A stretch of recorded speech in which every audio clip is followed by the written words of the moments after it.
તો જોકે આ પહેલા આપને એ પણ જણાવી દઈએ કે ભરતસિંહ સોલંકીએ સ્પષ્ટતા કરી હતી કે બેંગલુરુમાં રહેલા કોંગ્રેસના 43 ધારાસભ્યો 7 ઓગસ્ટે ગુજરાત આવી શકે છે। આ સાથે મહત્વના સમાચાર સામે આવી રહ્યા છે તેની વાત કરવામાં આવે તો અમદાવાદમાં પાસના દિનેશ બાંભણિયા પર જે હુમલાની ઘટના સામે આવી હતી અને અમદાવાદમાં થનારી પાસની પ્રેસ કોન્ફરન્સ કેન્સલ થાય તેવી શક્યતા હાલ જોવામાં આવી રહી છે। જ્યાં પ્રેસ કોન્ફરન્સ થવાની હતી તે ઉમિયાધામના કર્મચારીઓ ગેટ બંધ કરી ચાલ્યા ગયા। ઉમિયાધામ પાસે પાસના કાર્યકર્તાઓનો જમાવડો છે। પોલીસ અને એસઆરપી તહેનાત છે। પોલીસે પ્રેસ કોન્ફરન્સની મંજૂરી ન આપી હોવાની ચર્ચા પણ થઈ રહી છે।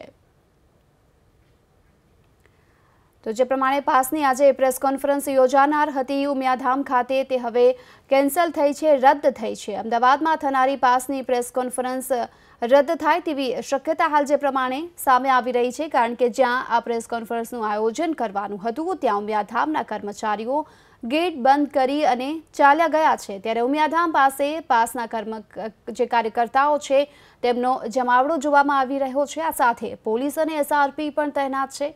પોલીસે પ્રેસ કોન્ફરન્સની મંજૂરી ન આપી હોવાની ચર્ચા છે અને તેને લઈ પોલીસ હાલ ત્યાં ઉપસ્થિત